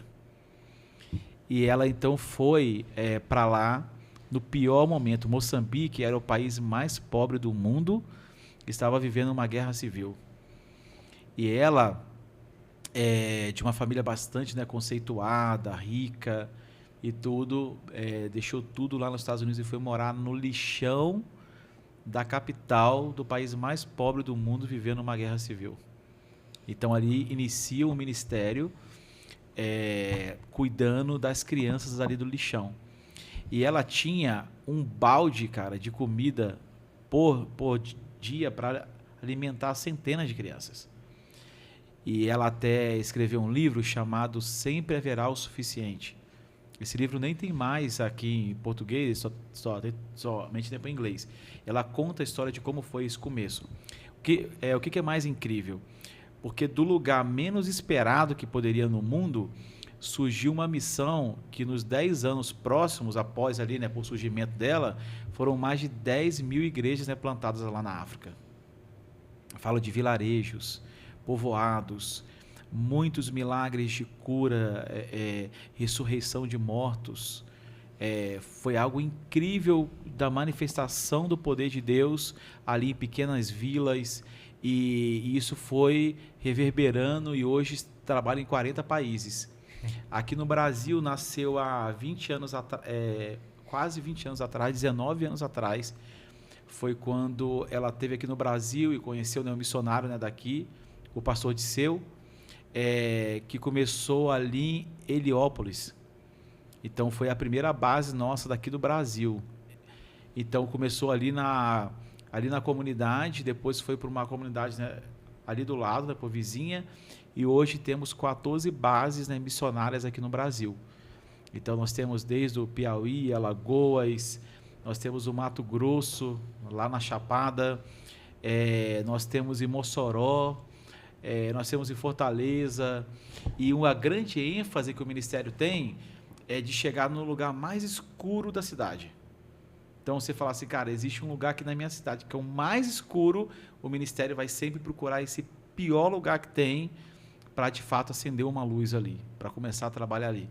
Então, aonde que a gente tem base hoje, a gente começou nesses lugares mais escuros. Por exemplo, em Maceió, começamos o trabalho numa favela chamada Vergel. É uma favela, uma comunidade de 40 mil pessoas que moravam no mangue. Então, hoje existe uma igreja plantada ali, existem projetos plantados, o Senhor transformou aquele lugar, através até de assim, né, por estrutura mesmo. Depois de um tempo, teve o Banco Mundial, chegou lá e tirou as casas do mangue e construíram prédios. Foi uma coisa assim, sobrenatural de Deus. Então, nós temos trabalho com os ciganos hoje, comunidades sertanejas. Então, assim, cara, foi algo que o Senhor fez e promoveu assim. Então, dessas, a participação nossa mais ativa foi ali no Nordeste, né? Uhum. Que a gente passou um tempo ali servindo. Então, hoje tem diversos tipos de projetos. No mundo hoje também tem esses que eu falei, de 40, né, países. Nós temos orfanatos Orfanatos, tem muitos orfanatos. Temos uma faculdade em Moçambique agora. Caraca. A faculdade foi agora, o lançamento dela foi no mês de fevereiro agora. É uma faculdade cristã. É uma faculdade cristã em Moçambique, em Pemba, onde está acontecendo uma das maiores perseguições em Moçambique hoje. Então lá lançou a faculdade agora. Tem uma maternidade lá. Então são projetos, é algo incrível. Cuidando cara. mesmo daquilo que estava Sim. considerado perdido, Sim. né? Se quiser conhecer mais, é irisglobal.org. Aí, se quiser conhecer mais o projeto, pode ir lá e ver, tem os países aonde que tem Eu vou as pedir até ações para que a faz. produção, se depois puder colocar aqui para eles procurarem o site aí, nesse minuto aí. Isso, e falar irisglobal.org. irisglobal.org. Michael, eu queria fazer uma pergunta mais particular, tá? Porque é uma coisa que eu tenho uma dúvida sobre o missionário. Hoje eu vejo que as igrejas elas estão surfando um hype. Então, num hype virou moda, virou muita coisa. A gente ainda bem, né? Ainda bem diz lá em Atos, né? Eu acho que não sei quem fala, ainda que fale. Pelo menos o negócio está acontecendo. Mas hoje a gente sabe que existe um certo hype em cima disso, e principalmente a questão dos missionários. Que eu vejo que muita molecada hoje quer ir para ir dar um rolê fora do Brasil e não sei o que e tal. O que você tem a me dizer sobre isso? E o que você entende do Senhor? Por que isso tem acontecido? Eu queria saber um pouco de você, assim. Sim. Então, é um dilema grande aí. Porque, assim, existe a missão a curto prazo, existe a missão aí a médio prazo e a longo prazo. Eu sempre vou lutar pela missão a longo prazo, porque a gente fala de uma construção. Então, por exemplo, as missões a curto prazo, que são essas viagens missionárias, que é, por exemplo, um grupo fez uma viagem ou missão a curto prazo. Para mim, se não tiver um propósito específico, não faz sentido. Porque é muito dinheiro investido que poderia ser investido, talvez, em algum projeto, ou então até mesmo naqueles que estão a longo prazo construindo alguma coisa. Uhum. Entendeu? Porém, para quem que recebe uma missão a curto prazo, é bom. Por exemplo, eu estou lá no interior do Ceará sozinho. Aí vem uma equipe de Bragança Paulista visitar a gente. E chegam lá, cara, e ajudam a gente, fazem culto, vão para o interior. Cara, anima quem que está lá. Entendeu? E isso é você ter um propósito. Então, cara, eu tenho um propósito. Estou indo lá para servir o missionário, para servir o campo, para pregar, para dar um tempo de, sei lá, né, por descanso ao cara. Por exemplo, uma vez eu fui no Peru. Porque o cara se sente sozinho também, né? Quem está lá do outro lado. Uma vez um missionário me ligou do Peru, cara. Ele trabalhava num lugar chamado Piura, uma cidade no deserto. Ele não conseguia fazer exames porque ele não podia parar. Ele tinha 10 ou 11 igrejas lá, né, plantadas. Ele não podia, ele não parava. Caraca. Ele ligou, Maico, arruma alguém para vir aqui, ficar aqui no meu lugar pelo menos umas 2 semanas. Aí quando eu comecei a pensar em alguém, o Senhor falou comigo assim, é você mesmo. Aí você foi. Aí eu fui. Fiquei lá servindo, cara. Ele foi fazer os exames dele e tal. O cara, eu fui lá só para servir as igrejas. Entendeu? Então, assim, é ter um propósito da missão a curto prazo. Porém, existe mesmo a hype. Então, tem uma galera que quer o carimbo no passaporte mesmo. Aí eu acho que é muito a intencionalidade do coração. O cara tem que sondar o coração dele. Por que ele faz o que faz? Entendi. Por que ele quer se envolver com isso? Entendeu? Então, não é só falar assim, cara, eu fiz uma viagem a curto prazo e eu já sou neomissionário. Entendeu? Você tira o brilho daquilo que realmente é o missionário. Porque tem uma parada de Deus nisso, sabe? Lógico. Existe o cara que tá indo, cara, tá dando a vida dele. Entendeu? Vai ter um cara... pronto para morrer, né? Por vai ter um cara que vai estar conosco em Bragança aqui, em agosto, o Paulo, que ele está trabalhando na Tanzânia há muitos anos. Mano, o Paulo, ele foi trabalhar numa tribo, né, por Maasai, que é a tribo daqueles caras altão, magrão, que pulam, altão, sabe? De tribo mesmo, vestidão de tribo, com aqueles cajados lá na mão. O Paulo foi considerado um deles. Os caras adotaram ele, Caraca. mano. O cara foi viver... Só tempo para isso acontecer. Só tempo, isso. Exato. Mano, ele treinou a tribo. Não somente depois de discípulo, ele treinou a tribo a plantar igrejas. Os caras plantaram mais de 500 igrejas. Então, assim, eu não posso considerar um jovem que foi fazer uma viagem a curto prazo, eu não posso colocar no mesmo nível de entendimento do cara, entendeu? Uhum. Então, assim, é essa questão que não balanceia. Porém, eu também não posso falar que não existe isso, porque pode ser que numa viagem a curto prazo o cara ele desperta. Entendi. Entendeu? Entendi. Agora, eu sou contra a pessoa que só faz isso. Ela só quer viver nessas missões a curto prazo. Uhum. Aí tem alguma coisa errada. Porque assim, eu posso fazer, como a gente fez em 2013, conhecer uma cidade. Mas se o Senhor falou comigo, eu fiquei 10 anos. Entendeu? Uhum. E você ficar 10 anos é fácil? Cara, não é. Cara, eu vivi tantas coisas que eu poderia contar muitas histórias. Muitas coisas. Saí com meu filho, eu morava a 1h30 de um hospital bom. E eu saí com meu filho desfalecendo no colo, que ele poderia morrer no caminho. Entendeu? De atropelar animal no caminho, acabar com o meu carro todo e eu com minha família dentro. Porque lá no Piauí tem bastante animais na pista. Eu atropelei um jumento, tipo assim, durante a noite e quase que a gente morre. Então, assim, são muitas histórias que você vai, né, vivendo e que, de fato, assim, cara, é convicção que Deus ele te chamou. Não é só hype. Não é. Porque, cara, você ir com a condição toda é uma coisa. Uhum. Agora, você viver o milagre a cada dia é outro. Só com a convicção mesmo que você vai encarar um período que nós estamos passando, né? Hoje eu tava lendo rapaz, eu acho que é Colossenses ou é Tessalonicenses, que fala assim: haverá um tempo que o homem do pecado, o filho da perdição, que se levantará contra tudo que se chama Deus, mano. Uau. Tudo que se chama Tudo, Deus. né? E tudo que o adore. Algumas traduções diz que tudo que o adore. Ou seja, tudo que se chama, tudo que pareça Deus. E quem o adore, eles vão se levantar contra. O que está aparecendo? Esse ódio contra os cristãos. Até um certo tempo era só os evangélicos. Agora estão perseguindo os católicos. Entendeu? Agora estão colocando o símbolo maior da religião lá sendo açoitado, sendo, né, humilhado novamente. Né? O Oriente Médio é muito comum, né? O Oriente Médio, você não tem uma divisão ali de perseguição para católicos e evangélicos. Se você é cristão, você já tem o status ali para a questão da perseguição. Vai explodir. Já tem todos os pré-requisitos, né? E é muito legal você falar disso, porque eu vejo que o missionário hoje em dia, se ele imaginasse o quanto realmente um missionário sofre, às vezes não queria ir, né? Por um exemplo, porque essa galera do hype, eu vou dizer assim, se eles entendessem o que é a missão mesmo, porque assim, tem a galera, tá ali misturado, não suporta.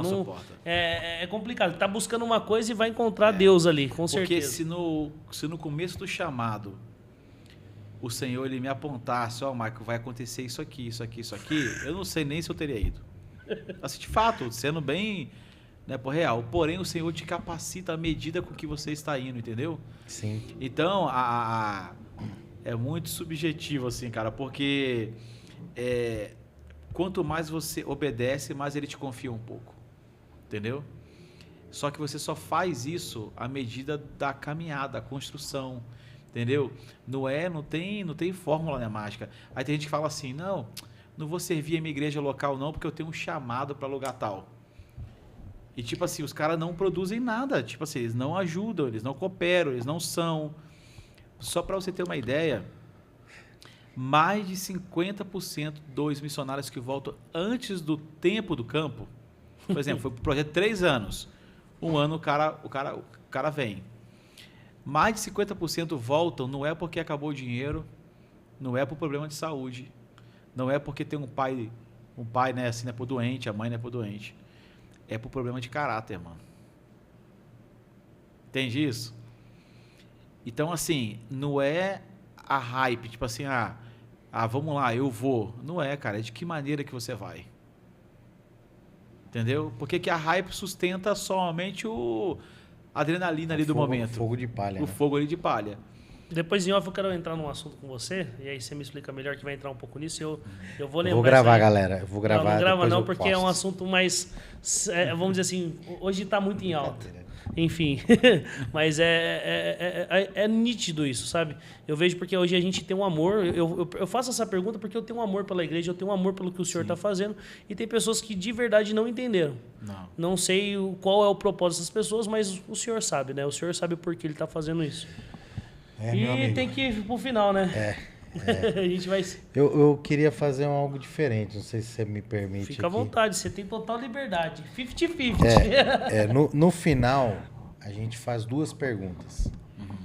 Mas eu acho que ficou muito claro para nós o que é sucesso para você e o que te motiva, né? O que te motiva. Que são essas perguntas que a gente Que faz. são essas 2 perguntas que a gente faz. Eu vou dar o que é sucesso para você, Marco?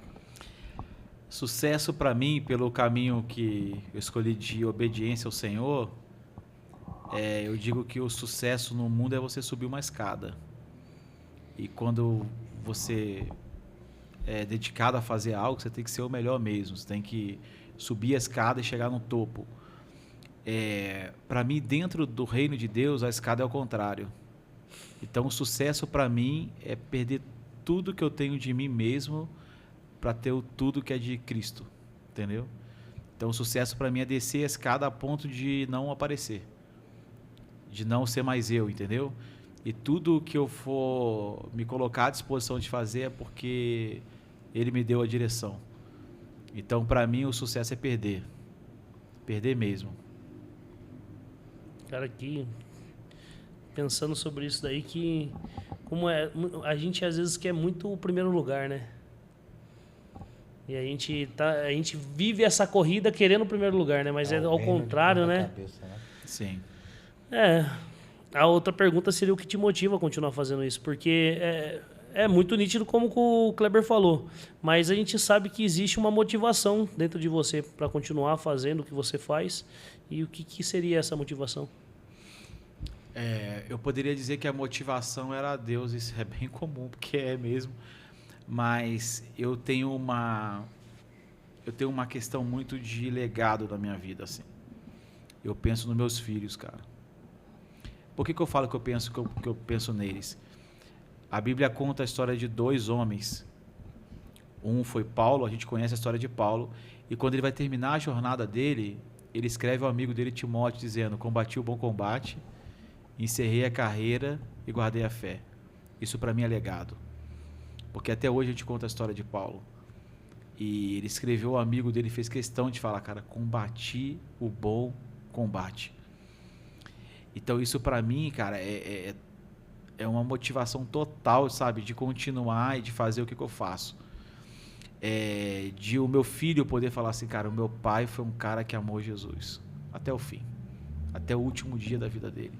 Eu quero que quando chegue no último suspiro que eu puder dar, não sei se eu vou ter essa oportunidade de falar, cara, esse é o último, mas ser de satisfação, que tudo aquilo que Deus mandou fazer eu fiz. Tem um rei chamado Jeorão.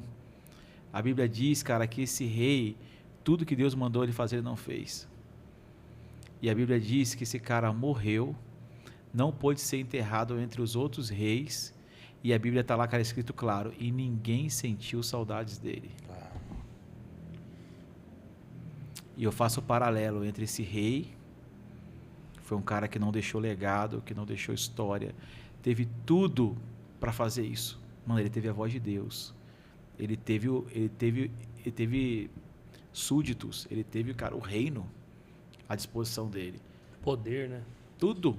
E ele não obedeceu a Deus em nada, a Bíblia diz. Caramba. Porém, o apóstolo Paulo, com todas as prisões, com todos os açoites, toda a falta de dinheiro, cara, tinha que fazer tendas para poder viver.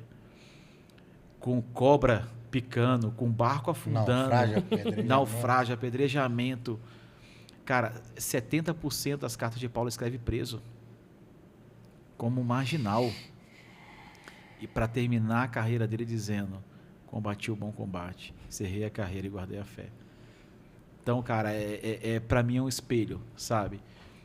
olhar para os meus filhos e eles terem um bom orgulho de dizer que o pai deles amou mais Jesus do que eles. E deixou um legado de amor e de dedicação e de amar aquilo que Deus é e aquilo que Deus faz. Então, é isso. Posso te falar um negócio? Eu não conheci Paulo, mas já tô com saudade dele. É isso. Cara, eu tinha esse desejo no meu coração, sabe? Eu acho que uma das coisas que a gente fala, quando eu morrer, eu vou querer falar com Jesus e tal, não sei o quê. E uma das minhas curiosidades, eu falo assim, um dia que eu morrer, eu quero conhecer Paulo e sentar com ele. E conversar com ele, sabe? Era um desejo no meu coração. Hoje, parece que eu tava com o Paulo aqui na frente, você falando da sua vida e falando tudo. Cara, isso é muito legal, como reflete o seu desejo. Cara, reflete o que você falou aqui agora pra mim. Eu me senti com um cara que ama a palavra de Deus e faz de tudo que a palavra de Deus seja entregue, sabe? Que loucura. Não tem como não amar a palavra de Deus, não amar a pessoa, né? Não tem. Não tem, né? Não tem. É uma coisa que não desvincula, né? Não tem como você amar a palavra de Deus e não amar pessoas, porque o propósito final vai convergir nisso. Exato. Não, eu me ligar a você ao ponto da gente ser a noiva, mano. Isso. Entendeu? O corpo, né? O corpo dele. Né? Ó, no final, a gente gosta de fazer votos, né? E votos nada mais é do que o nosso a gente desejo. aqui movido de um desejo para o convidado. E, não tem como eu não desejar isso a você, né? Eu sei que o Senhor tem um tempo para você aqui nessa terra, que você construiu algo na eternidade, né? Você juntou os tesouros, né, na eternidade, mas que você possa deixar também esse memorial, né? O meu voto é que as suas tendas se alarguem mais e quando você deixar o caderno de anotações ele esteja mais grosso. Amém. Né? Com mais almas, com mais labor, com mais vidas, com mais pessoas treinadas que vão perdurar esse período, né? A Bíblia fala que nós estamos chegando num tempo que a igreja vai crescer muito, porque a igreja cresce muito na perseguição, né? Eu tô preparado, mano. De verdade, assim, eu tenho preparado o meu espírito, porque eu sei que vai vir. Eu sou meio anunciado. o cara que troca a trombeta lá em casa de Apocalipse, mano. Fala, olha, tal. E o meu voto é esse, cara. Que você possa ser um cara que encabeça um exército que vai vir atrás de você. Acho que quando a gente se conheceu, o Senhor me deu uma palavra muito nítida, que você vinha, mas ele ia agregar, você lembra disso aí? Sim. Agregar pessoas que iam... Eu via, cara, tipo Moisés, assim, numa imagem mental, naquele período que ele estava velho e ele não conseguia sustentar as mãos. Alguém enviou 2, né? Eu acho que foi Josué. Não foi Josué, foi acho que Arão e mais um lá. Sustentar os braços, né? Para manter aquilo ali. E esse é o meu voto que eu faço para você novamente. Que isso perdure. Amém. E alcance muito mais almas, que no final é isso, né? Os meus votos, na verdade, assim, é mais um direcionamento, vamos dizer desse jeito. Eu sei que o Senhor tem feito grandes coisas na sua vida e, cara, muito bom sentar e ouvir. Eu me senti realmente, assim, amado por Deus aqui, através da sua vida hoje, de verdade, assim, porque é bonito de saber que alguém viveu o que você viveu, sabe? E poder sentar à mesa com uma pessoa que viveu, não uma pessoa que ouviu falar, mas uma pessoa que viveu, cara, é a mesma coisa do que você tá vivendo junto com ela. Muitos vão ouvir de você pelo que você já escreveu, pelo que você já fez ali, que você vai deixar de... Mas eu sei que, cara, ouvir da sua boca o que você viveu, isso me traz uma alegria imensa. Parece que eu tô vivendo junto, sabe? E que o Senhor te dê criatividade para você continuar, sabe? Vivendo coisas e conseguir transpassar para essas pessoas. Porque o que você tem marcado eu vejo que são marcas profundas, sabe? E eu me sinto, como se... Eu, assim, ouso dizer que quando Jesus foi pregado na cruz, a gente que é cristão, a gente sente como a gente está sendo pregado junto, sabe? Então, as marcas que você teve é como se eu tivesse agora tendo as mesmas marcas, sabe? Eu consegui ter esse amor pelo esse povo que você tem. Eu acredito que, assim, não sei se é do mesmo tamanho, mas, cara, eu tô apaixonado por essa galera que precisa conhecer Jesus e, cara, isso acendeu no meu coração algo novo aqui hoje. Amém. Amém.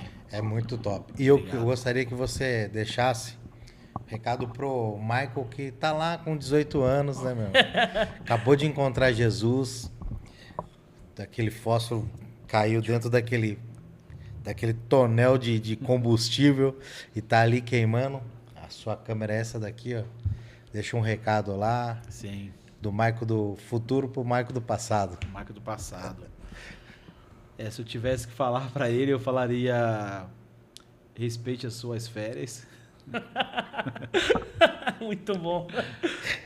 Tire sua segunda-feira de folga. Respeite esse processo. Mas você vai viver muitas aventuras em Deus, incríveis. Deus vai te dar uma família incrível. Vai te colocar no meio de pessoas incríveis. E continue sendo fiel até o fim. É isso, né? Você que tá aí, chegou até aqui. Ó, você que está aí, chegou até aqui. Paradoxo. Meio que...